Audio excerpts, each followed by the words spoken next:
제임스 에구리라고 하는 미국의 유명한 소설가가 이런 글을 적은 적이 있습니다. 물론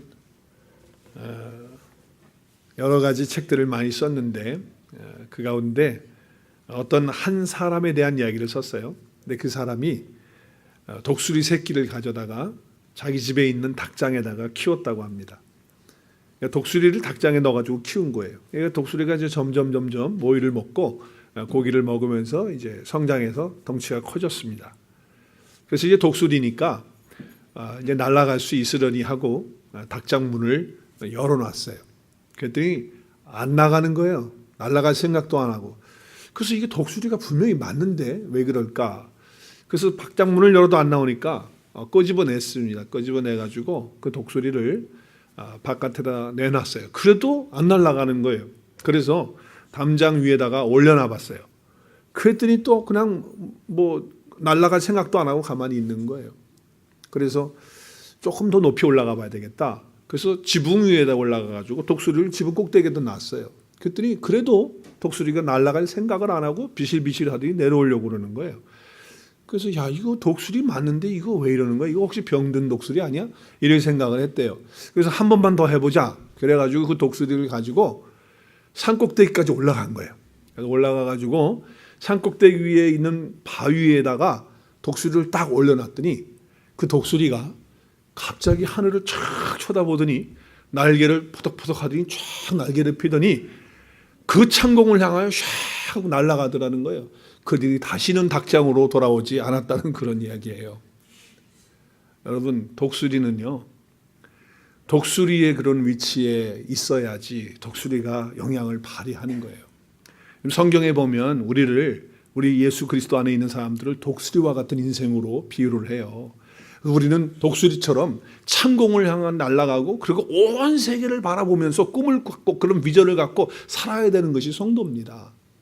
교회도 마찬가지예요. 교회도 하나님께서 세우실 때는 그 교회를 통해서 이 세계의 꿈, 그러니까 복음화로 세계를 정복하는 그런 꿈과 비전을 가지고 교회를 세우시길 원하셨고 또 세우셨어요. 그럼에도 불구하고 교회 성도들이나 교회가 물질이라고 하는 어떤 것에 얽매여 가지고 그냥 그 모임만 쪼아먹고 있는 그런 성도들, 그런 교회가 또 얼마나 많냐는 거예요. 교권이라고 하는 것에 얽물려 가지고 그 교권을 더 유지하려고, 더 강하게 하려고 거기에 빠져 있고 말이죠. 또 어떤 경우에는 자기 어떤 교회 건물에 물려 가지고서는 하나님이 꿈꾸시는 그 세계의 복음화에 조금도 부여하지 못하는 그런 교회 성도들이 있는가 하면 어떤 자기의 욕심과 자기의 이기심을 채우기 위해서 하나님이 주신 꿈을 펼치지 못하는, 그래서 꼭 닭장 속에 들어있는 그 독수리처럼 말이죠. 그렇게 신앙생활하고 또 그렇게 교회가 세워지는 모습들을 우리가 종종 볼 수 있다라고 하는 것이죠. 오늘 우리가 함께 읽은 본문의 말씀에 보면 정말 그렇게 큰 교회가 아닙니다. 정말 어떻게 보면 그 구성원이라든지 또 그 교회가 뭐 가지고 있는 걸 보면 너무 약한 그런 교회예요. 그럼에도 불구하고 하나님이 꿈꾸시는 그 세계를 향하여 복음을 증거하기 위해서 펼쳐나가는 아름다운 교회의 모습이 나오고 있어요. 그 교회가 바로 안디옥 교회입니다. 그래서 오늘 말씀해 보면 이 안디옥 교회는 이방 지역이죠. 유대 땅에 있던 교회가 아닙니다. 이방 교회였어요. 그리고 거기에 구성원들 가운데 사람들은 그렇게 뭐 훌륭한 사람들도 있긴 했지만 뭐 그렇게 높은 지위에 있는 그런 사람들이 있었던 교회는 아닙니다.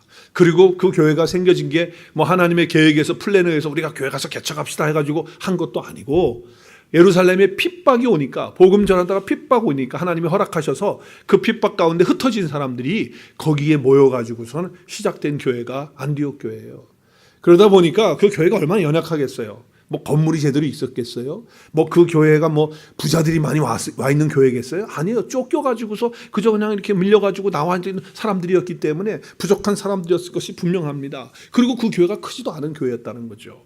그런데 그 교회가 가지고 있는 놀라운 은혜와 역사는 뭐였냐면 기독교 역사 처음으로 선교사를 파송하는 그런 교회가 되었다라고 하는 거예요.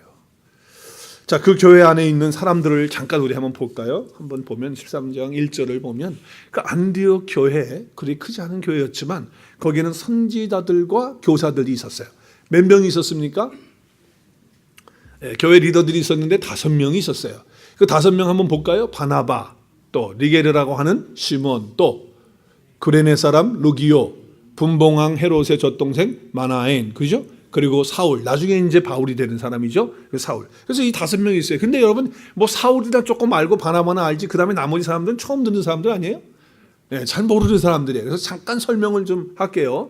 여기 바나바는요, 그 당시에 예루살렘 교회에서 지도자 역할을 했던 훌륭한 사람이고, 정말 위로와 권위를 가졌던 그런 사람입니다. 그리고 제사장 출신입니다.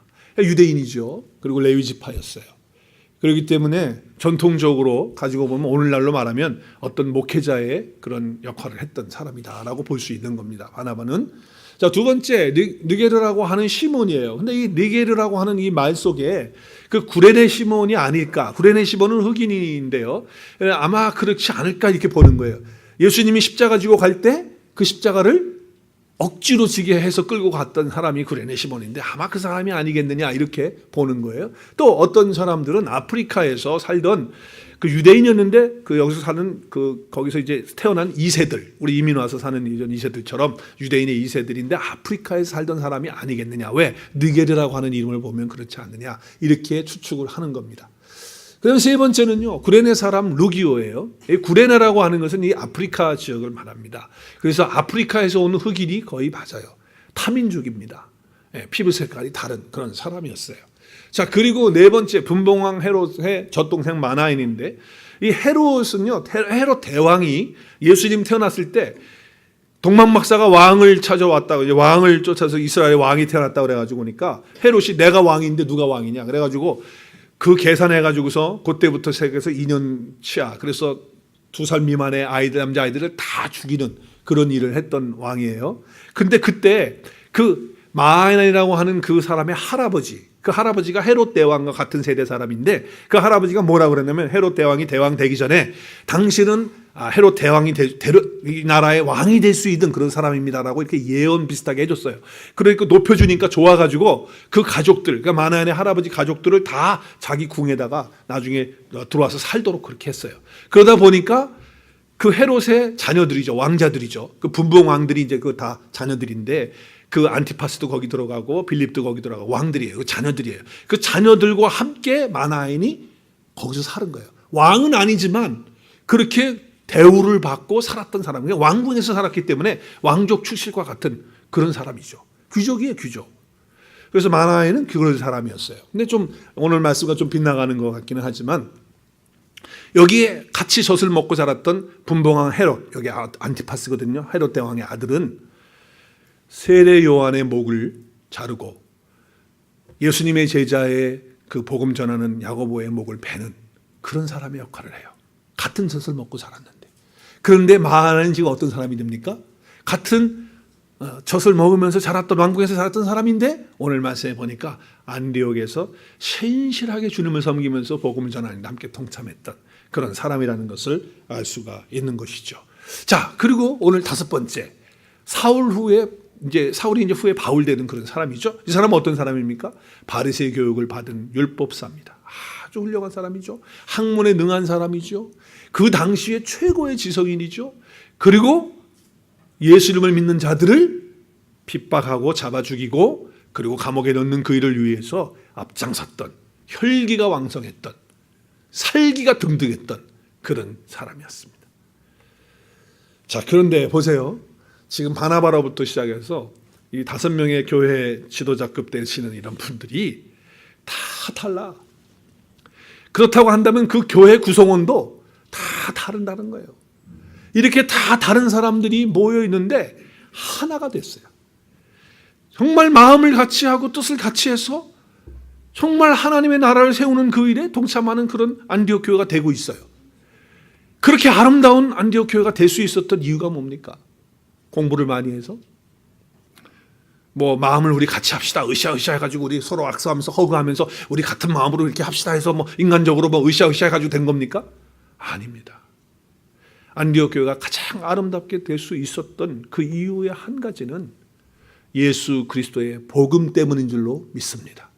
여러분, 복음이 들어가면 아무리 다른 사람들, 나하고 성격이 다르고 배경이 다르고 뭐가 다르고 다 달라도 복음 안에서 우리가 만나게 되면, 예수 그리스도 안에 우리가 들어가게 되면 우리가 다 하나 되어서 하나님의 뜻을 이루는 사람들이 되는 줄로 믿습니다. 우리가 그렇게 되는 거예요. 복음 안에서 이 모든 것들이 가능하게 됐다라고 하는 거예요. 여러분, 이런 아름다운 변화는요, 복음이면 된다 그 말이에요. 우리가 왜 이렇게 만약에 마음이 갈리고 뜻이 가면 당신하고 나하고 달라 뭐가 이러면서 막 갈라지는 그런 것은요, 그 안에 예수 그리스도의 복음이 진정으로 있지 않기 때문에 그래요. 복음이 있다면, 예수 그리스도 안에 우리가 있다고 한다면 그런 일은 있을 수가 없는 거예요. 오늘 안디옥 교회는 아름답게 하나가 되어서 복음으로 이렇게 되어지는 거예요. 여러분, 예수 그리스도를 믿는 순간 우리가 거듭나죠. 또 예수 그리스도 안에 들어가게 됩니다. 그렇게 되면 어떻게 된다고 그럽니까? 선포하잖아요. 그런 사람은 새로운 피조물이 됐다는 거예요. 그래서 과거에 우리의 모든 것들은 다 이제 지나가고 없어져 버리고 새 것이 되어지는 거예요. 어디 안에 있을 때? 예수 그리스도 안에 있을 때. 우리 함께 선포하겠습니다. 시작. 그런즉 누구든지 그리스도 안에 있으면 새로운 피조물이라. 과거의 이전 것은 다 지나갔으니 보라 새 것이 되었다. 믿으십니까? 복음 안에 있으면, 그리스도 안에 있으면 새로운 존재가 되는 거예요. 과거에 우리가 배경이 다르고 뜻이 다르고 살아온 게 다르고 생각이 다르고 과거에 그랬다 할지라도 예수 그리스도 안에 오게 되면, 복음 안에 들어오게 되면 새 것이 되어지는, 그리고 다 사랑하고 포옹하고 하나가 될 수 있는 그런 능력을 복음 안에서 가질 수 있는 것이에요. 여러분, 그렇기 때문에 우리가 그리스도 안에서 새로워지면 한번 큰 소리로 저를 따라서 했으면 좋겠습니다. 모든 나의 과거는 다 지워졌습니다. 과거는 더 이상 나하고 상관이 없습니다. 네, 여러분, 그 과거의 모든 것들은요, 다 나에게 영향력을 줄 수 없는 거예요, 이제. 더 이상. 왜냐하면 다 지나갔잖아요, 이전 것은. 내 과거의 아픔, 상처, 괴로움, 그거 다 지나가고 없는 거예요. 그리스도 안에 들어오면, 복음 안에 들어오면. 그러면 이제 우리의 과거는 뭐냐? 우리가 이제 복음 전하고, 그리고 우리가 간증할 때, 그때 조금 쓰는 것밖에 없는 거예요, 그 과거. 왜? 우리가 과거에 이런 존재였는데 예수님 안에서 내가 이렇게 됐다라고 하는 그 얘기하려고 잠깐 갖다가 쓰는 거 외에는 더 이상 우리의 과거는 없는 거예요. 그리스도 안에 있으면 새로운 피조물이 됐기 때문에. 그래서 사람들은요, 이 사실을 모르고 있으니까 맨날 저 사람은 나하고 달라, 그리고 또 내 속에 있는 상처, 쓴뿌리, 맨날 괴로웠던 거, 과거에 내가 옛날 교회에서 이랬는데 이 교회는 왜 이래? 아니, 과거를 들어갔는데 왜 자꾸 과거를 끄집어서 그러면서 상처받고 말이죠. 아파하고 그리고 힘들어하고 그러냔 말이에요. 그건 있을 수가 없는 일이에요. 사람들은 그래요. 인간은 아무리 달라진다 해도 두고 봐야 되고, 그렇게 됐다고 해도 그거 달라진 거 아니라고. 왜? 너무 많이 속아서. 나 자신도 그랬고, 또 우리 간증하신 분 오늘 얘기도 그렇고 그렇잖아요. 우리 연약함이 있으니까 그런 걸 보면서 변한다고 해도 달라진다고 해도 그게 달라지나? 이렇게 이야기를 하면서 우리가 의심하면서 그렇게 생각을 해요. 그러나 여러분, 그렇게 생각하고 의심하는 건요, 절대 복음의 능력이 아닙니다. 그리스도 예수 안에 있으면 오늘 선포하잖아요. 하나님의 약속이잖아요. 그리스도 안에 있으면, 그 복음 안에 우리가 있으면 과거의 모든 건 다 지나가고 끝났고, 그리고 선포하잖아요. 더러운 것들, 내가 아무리 과거에 추하고 더럽고 흉악하고, 그리고 정말 사도 바울처럼 그렇게 그리스도를 믿는 사람들까지 죽이고 핍박하는 일에 앞장섰다 할지라도 그리스도 안에 들어오는 순간 그의 과거는 다 지나가 버리고 상관이 없는 것이 되는 거예요. 아무리 삶 가운데 처참한 일을 당했다 할지라도, 추잡한 상황이 내 삶 가운데 과거에 있었다 할지라도, 예수 그리스도의 보혈로 씻겨진 사람은 흰옷을 입고 빛나는 삶, 거룩한 삶을 살게 되는 줄로 믿으시기를 바랍니다. 저는 믿습니다. 예수 그리스도의 보혈이 우리를 씻긴다면, 그 예수 그리스도의 보혈이 나의 죄를 씻었다면, 나의 과거를 다 씻었다면 더 이상 나의 그 과거는 나의 과거가 아니라는 거예요. 그리고 우리는 거룩한 옷을 입은 예수 그리스도를 옷 입고 사는 그런 사람이 되어진 것이죠. 그래서 우리 에베소서 1장 7절 말씀을 함께 읽었으면 좋겠어요. 시작. 우리는 그리스도 예수 안에서 그의 은혜로 풍성함을 따라 그의 피로 말미암아 속량 곧 죄사함을 받았느니라. 믿으십니까? 네, 우리가 죄사함을 받았어요. 누구로? 뭘 말미암아서? 그리스도 안에서 들어감으로, 그의 피로 말미암아, 그의 말씀으로 말미암아 우리가 새로운 존재가 되고 죄사함을 받았다 선포하고 있는 것입니다. 히브리서에서도 이렇게 선포합니다. 시작. 그러므로 예수께서도 친히 자신의 피로 백성을 거룩히 구별하시려고 성문 밖에서 고난을 당하셨다. 예수님이 예루살렘 성 밖에서 십자가에 못 박혀 죽으시고 고난 당하셨어요. 그 피 흘려주셨어요. 그 피는 무슨 피냐? 우리를 거룩하게 구별하시기 위해서 흘리신 피라는 거예요. 그 피로 씻김받은 사람은 흰 옷을 입고 휘어지고 아름다워져서 세마포 옷을 입고 하나님 앞에 서는 그런 자들이 되는 거예요. 그런 자들은요, 과거의 이 모든 것들은 다 이제 나의 것이 되지 않은 사람이 되는 것이죠. 자, 이렇게 되어졌기 때문에 안디옥 교회 성도들은요, 다 다른 배경 가운데 과거를 가지고 있었지만, 바울과 같이 그렇게 악한 그런 모습으로 과거의 삶이 있었지만 다 받아주는 거예요. 여러분이 만약에 바울 같은 사람이 우리 교회에 왔다 그러면 여러분은 어떻게 하겠어요? 분명히 다 선입관 갖고 있을 거예요. 저 사람 두고 봐야 돼. 저 사람 믿을 수가 없을 것 같아. 어떻게 한순간에 저를 가지고 교회 나와가지고 뭘 하겠다 그러는 거야. 그리고 다 선입관 갖고 또 그렇게 악을 저지른 사람이니까 무서워가지고 가까이 가지 않고 거리를 두면서 이렇게 했을 거예요. 분명 그러지 않겠어요? 그러나 안디옥 교회는요, 예수 그리스도의 복음 때문에, 그리스도의 그 안에 들어있는 그 축복 때문에 다 받아들이고 하나가 되어서 바나바와 사울을, 그 악한 악행을 저질렀던 그 사울을 선교사로 파송하는 그런 신뢰와 그런 사랑과 그런 은혜가 있었던 교회라고 하는 것을 볼 수가 있어요. 무엇이 그렇게 가능케 했습니까? 예수 그리스도의 복음이 가능케 한 것입니다. 우리 안에 복음이 들어오면 그렇게 되어지는 거예요. 자, 그래서 우리는 이제 오늘 그렇게 선교를 하는 이 안디옥 교회, 비록 작은 교회지만 복음 안에서 하나가 되어서 선교하는 그 교회를 보면서 정말 우리 여러분이 가졌던 평상시에 내가 선교는 이렇게 하는 거다, 선교는 이런 거야, 또 이렇게 도와야 돼, 이런 생각을 가졌다고 한다면 오늘 이 말씀을 통해서, 오늘 본문 13장 1절부터 3절까지의 말씀을 통해서 선교를 다시 한번 말씀 가운데서 재조명하고, 그리고 우리의 생각을 바꾸는, 선교적인 그런 마인드가 잘못된 것이 있다면 바꾸는 그런 은혜와 역사가 있었으면 좋겠습니다. 자, 그러면 오늘 본문을 통해서 어떻게 될 때 교회의 본질과 같은 선교의 사명을 가지고 땅 끝까지 나가는 건강한 교회로 안디옥 교회처럼 성장할 수 있을까? 어떻게 하면 그렇게 될 수 있을까? 오늘 말씀을 통해서 볼 때 첫 번째는요, 말씀 양육과 훈련이 먼저 이루어져야 됩니다. 목사님 뭘 공부해가지고 그렇게 얘기하십니까? 오늘 말씀을 통해서 그렇게 보는 거예요. 자, 말씀 한번 보겠어요. 1절 말씀 봅니다. 1절 한번 다시 읽겠습니다. 시작. 안디옥 교회에 선지자들과 교사들이 있으니. 자, 그래서 5명을 쭉 얘기했어요. 누구하고 누가 있었다고요? 자, 그 사람들 다 알아요. 그 앞에 선지자들과 교사들. 자, 그러면은 구약 시대의 선지자들과 지금 여기 신약에 있는 선지자들은 조금 달라요. 그렇지만 여기 선지자들과 교사들이 그럼 그 당시에 그 안디옥 교회에서 뭘 해드냐는 거예요. 뭘? 자, 선지자들은요, 그 당시에 이런 역할을 하는 사람들이었습니다. 선지자는 하나님의 말씀을 받아서 선포하는 사람들.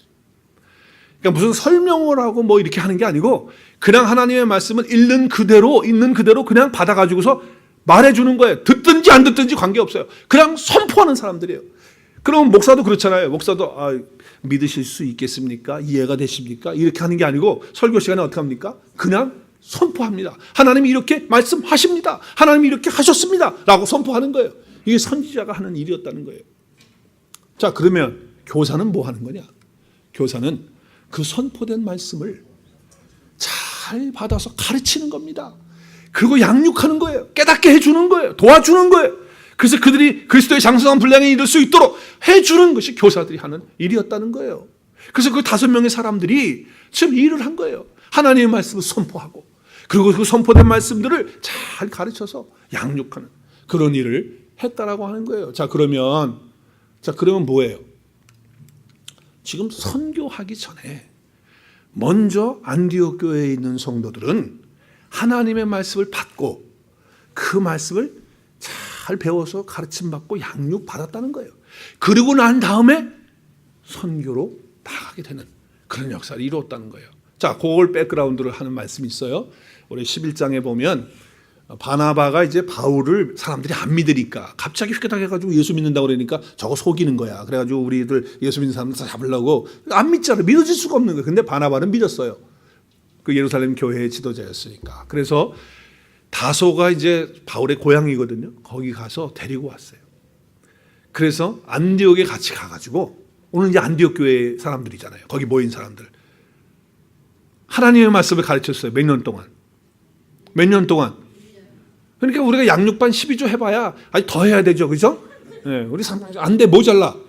그래서 1년간을 계속해서 말씀을 가르쳤어요.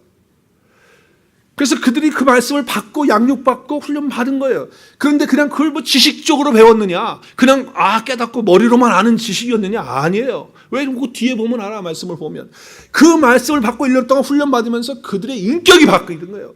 그들의 가치관이 바뀌는 거예요. 그들의 생각이 바뀌는 거예요. 그들의 말이 바뀌는 거예요. 그들의 행동이 바뀌는 거예요. 이 하나님의 말씀이 들어오니까, 복음이 들어오니까 이들이 달라지기 시작한 거예요. 머리의 지식이 아니고 그들의 삶의 내용이 달라져 버렸어요. 그러니까 바깥에 있는 사람들이 그들을 가리켜서 뭐라고 불러요? 예수님 닮았다. 그리스도 같다. 작은 그리스도 같다. 예수가 그렇게 살았는데 꼭 예수같이 사는 것 같다. 이렇게 불러준 거예요. 그러니까 그리스도인들은요, 내가 그리스도인입니다. 나 교회 다니는 사람입니다. 나 예수 믿고 나 오늘 이 교회 교인입니다. 이렇게 말하는 게 아니고 바깥에 있는 사람들이 나를 보면서 저 사람 분명히 그리스도인이야. 이렇게 불러주는 거예요. 뭘 통해서? 하나님의 말씀을 양육받고 훈련받아가지고 내가 정말 변화되어지는 그런 삶의 내용을 보면서 바깥에 있는 사람들이 저 사람 그리스도인 맞아. 분명히 맞을 거야. 어느 교회 다닐까? 궁금하다. 한번 알아보자. 그랬더니 어느 교회 다녀요? 오늘의 교회. 할렐루야.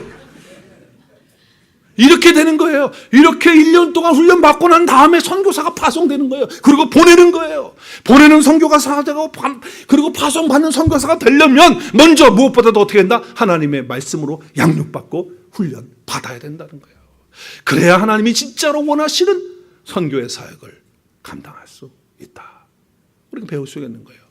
선교를 우리는 물질로 한다고 생각해요. 기도로 한다고 생각해요. 물론 물질 필요합니다. 기도 필요합니다. 그러나 그것보다 더 먼저 선행되고 우선되어야 될 것은 하나님의 그 말씀, 선포된 그 말씀을 받고 그 말씀을 잘 깨닫고 양육받아서 내 삶을 변화시키고 나의 삶의 내용이 달라지는 그런 역사를 통해서 바깥에 있는 믿지 않는 영혼들이 저 사람이야말로 그리스도인 맞다라고 그렇게 인정받을 때 선교가 가능한 거예요. 할렐루야. 그때 열매를 맺는 것이 선교입니다. 물론 선교의 모양 틀 가지고 할 수 있어요. 그러나 진짜 성령 하나님께서 역사하시는 선교가 되려면 이렇게 해야 한다는 것을 오늘 안디옥 교회를 통해서 우리에게 보여주고 있다라고 하는 것입니다. 우리는 세상에 살면서 세상 의식하지 않을 수 없어요. 의식하면서 살아야 돼. 왜? 세상에 있는 사람들이 우리를 보고 있으니까. 그렇기 때문에 여러분, 그리스도인이라고 하는 것은 제가 늘 말씀을 드리지만 세상 사람들로부터 평가가 들어있는 거예요. 그리스도인이라고 하는 말 속에는 세상 사람들이 나를 평가한다라고 하는, 이밸류에이트 한다라고 하는 그것이 들어져 있다는 거예요. 그 속에. 우리가 그것을 늘 잘 깨달아야 되는 거예요. 그래서 그리스도인은 구별돼야 돼요. 달라야 되는 거예요. 세상 사람들이 감정을 가지고 터뜨리고 폭발하는 거, 그거를 똑같은 방식으로 우리가 하면 안 돼요. 그게 무슨 그리스도인이야? 아니, 세상에 있는 사람들 뿔 따고 나면 터져. 감정을 못 다스려. 그냥 뒤집어 엎어버리고 막 그래. 근데 똑같이 내가 그렇게 하고 앉아있어. 그러면 사람들이 너 그리스도인 맞다라고 얘기하겠어요? 어떤 사람은 관계를 다루는 방식이 세상 사람과 똑같아. 그래서 나에게 잘해주고 내가 기분 좋으면 잘하고, 그러다가 조금 내가 손에 대어지고 내게 조금 불편하면 그냥 니리따 관계를 욕하고 그냥 뒤에서 그래가지고서 안 좋게 끝내버리고. 그거는 세상 사람들이 하는 거예요. 하나님 없이 그리스도 안에 없는, 복음이 없는 사람들이 하는 거예요. 그런데 내가 그리스도인이 됐다면, 복음이 들어왔다고 한다면, 내가 좀 손해가 된다 할지라도, 내가 좀 자존심 상하는 일이 있다 할지라도 그 관계를 계속해서 아름답게 유지해야 돼. 왜? 하나님의 영광을 위해서, 복음을 위해서. 그렇게 하는 사람이에요. 방식이 달라져야 된다 그 말이에요. 세상 사람들이 욕망 가지고 있고 세상 사람들이 욕심 가지고 있는 방식 가지고 살아요. 근데 그걸 똑같이 우리가 살고 있다고 한다면 그게 뭐냐 말이에요. 세상 사람들이 가지고 있는 가치관 그대로 가지고 산다면 그게 뭐냔 말이야. 안 된다는 거예요. 그 상처와 고통, 세상 사람들이 가지고 그 상처 때문에 고통받아요. 근데 나도 맨날 과거에 그 상처 끄집어내가지고 또 펴서 그거 묵상하고 앉아있고 또 얘기하고 있고 다른 사람한테 또 내가 상처받은 얘기하고 앉아있고 맨날 그러고 있다고 한다면 그 상처를 다루는 방식이 세상 사람하고 우리가 뭐가 다를 거냐 말이에요. 세상에서 사람들이 우리를 볼 때 저것도 저런 일 터졌으니까 뻔해. 다 뒤집어 엎고 그만둘 거야. 이렇게 생각해서 뻔할 뻔자가 되는 것 같은데 저 김집사 보니까 아닌 거거든요. 뻔한 뻔자가 아니고 다른 거예요. 자기하고. 그럴 때 저 사람이 진짜 그리스도인 맞구나. 이렇게 될 때 선교가 가능해지는 거예요. 선교가. 정말 내 삶을 무너뜨리는 그런 이야기 앞에서 다 남들은 끝났다. 저 사람 이제 끝났다. 터질 거야. 이제 저 사람 분명히 뭔가 일을 저지르고 말 거야. 이렇게 생각했는데 그런 뻔한 인생을 살지 않을 때 도리어 그 가운데서 하나님을 찬양하고 감사하고 있을 때 그 사람들은 우리를 가리켜서 저 사람 그리스도인 맞구나. 이렇게 평가해 주기 시작할 때 우리는 선교할 수 있는 힘과 능력을 갖게 되는 것이라는 거예요. 말씀과 양육, 또 훈련받는 것 이것이 얼마나 중요하냐 이것이에요. 근데 그것이 그냥 지식적인 그런 것이 아니고 실제적으로 하나님 영광 돌리고 섬기고 하는 그런 삶의 모습들이 내용이 바꾸어지는 것이죠. 자, 두 번째는 어떻게 우리가 정말 이 본질적인 선교의 사명을 감당하면서 안디옥교회처럼 성장해 갈 수 있을까? 두 번째는 영적 각성에 대한 비전을 가져야 됩니다. 영적 각성에 대한 비전이 필요합니다. 오늘 2절 3절의 말씀에 보면 이렇게 말해요. 주를 섬겨 금식할 때. 그래서 주를 섬긴다는 게 뭘까요? 영어 성경 보면 뭐죠? 네, 월시픽입니다. 예배하는 거예요. 주를 예배하는 거예요. 주를 섬긴다는 것은 주님을 예배하는 겁니다. 예배자의 삶을 사는 거예요. 그냥 주일날만 나와서 예배가 아니고 삶 전체가 예배가 되는 거예요. 그렇게 섬기는 거예요. 주를. 그 주를 섬기는 거예요. 그리고 또 뭐 했어요? 네, 금식했어요. 저는 금식 그러면 사람들이 우리 한국 분들이 금식할 때 금식하는 이유를 물어봐요. 왜 금식하시죠? 그러면 문제가 터졌대요. 그래서 그 문제를 해결하려고 금식한대요. 그래서 그 문제가 뭔데요? 그랬더니 우리 자식이요 지금 수능 시험을 보는데요. 수능 시험 잘 봐야 되는데 그거 못 보면 이번에 또 재수하면 안 되거든요. 그래서 금식한다는 거예요.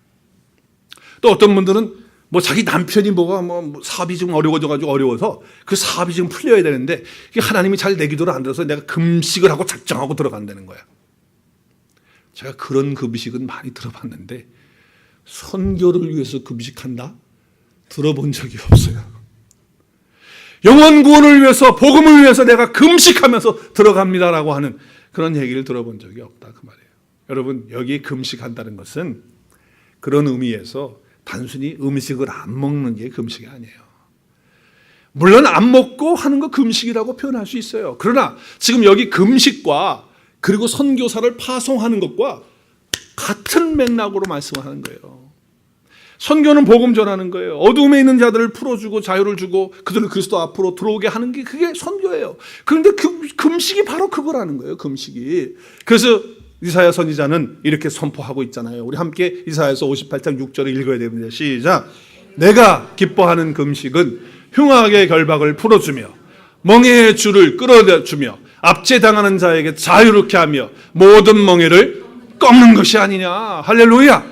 진짜 금식이 뭐냐는 거예요. 지금 이 안디교회 교회들은 금식을 할 때 물론 음식을 안 먹을 수 있어요. 그러나 그 안 먹는 것이 중요한 것이 아니라 정말 이들이 나가서 복음을 전할 때에 그 복음을 통해서 그 마귀의 흉악의 결박에서 풀음을 당하고 그리고 멍에의 줄이 끊어지고 압제당하는 자 정말 그 죄에 눌려지는 사람들이 그 죄에서 자유를 누리고 복음의 그 기쁨을 갖는 그것이 아니겠느냐.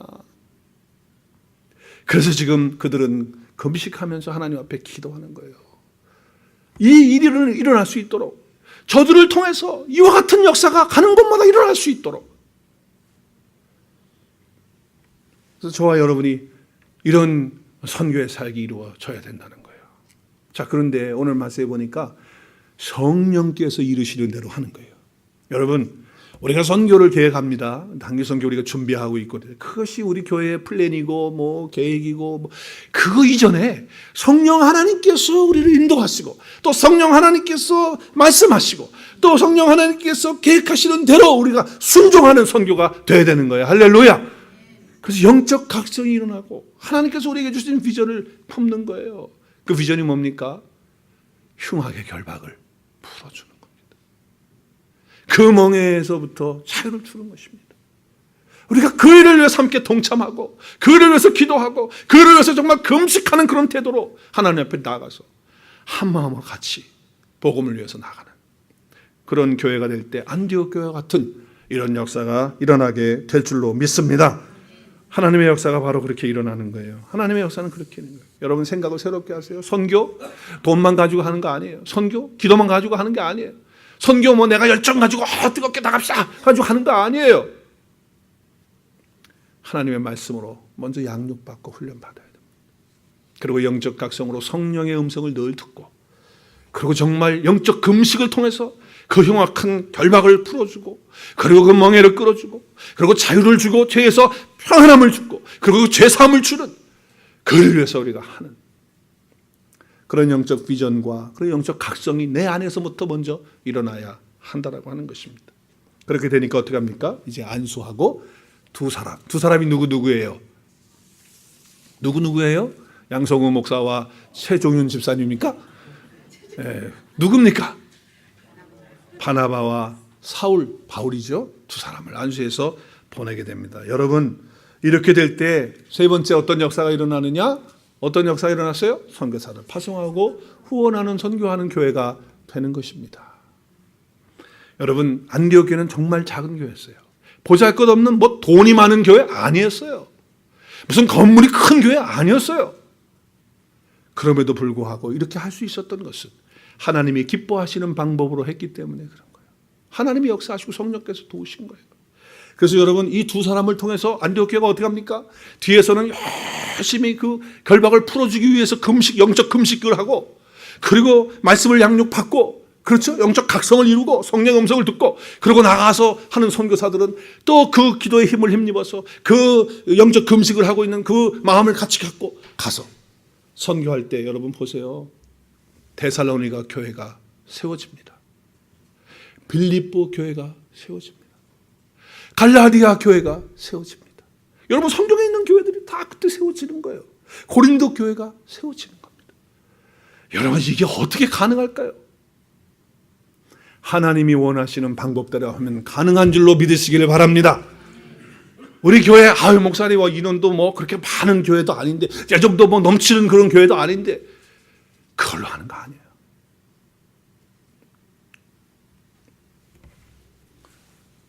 우리가 예수 그리스도를 믿고 그리스도 안에 들어오게 되면 우리는 새로운 존재가 되고 우리의 과거는 다 달라지는 사람이 되는 것입니다. 그래서 선교에 대한 관점도 바꿔야 돼요. 자, 그래서 복음으로 이제는 보내는 자 한번 따라하겠습니다. 복음으로 보내는 자, 복음으로 가는 자, 이렇게 함께 헌신하겠습니다. 왜 다 죽어가세요? 이렇게 함께 헌신하는 자가 되는 겁니다. 함께 헌신하는 자가 되는 거예요. 그러기 위해서는 어떻게 해야 되느냐? 그러기 위해서는 그 어떤 것보다도 내가 먼저 복음의 사람이 돼야 돼요. 말씀의 사람이 돼야 돼요. 믿음의 사람이 돼야 돼요. 그러면 그 가운데 나타나는 것이 뭐냐? 신실하고 사랑받는 자가 되는 거예요. 그것이 돼야 되는 거예요. 여러분 모든 믿는 사람들은 그가 어떻게 살아왔든지 상관없습니다. 제가 말씀드린 대로 과거의 그 삶이 순탄했든지 험난했든지 휴학했든지 뭐 평범했든지 아무 관계가 없어요. 이제 복음 안에 들어온 사람, 그리스도 안에 들어온 사람은요.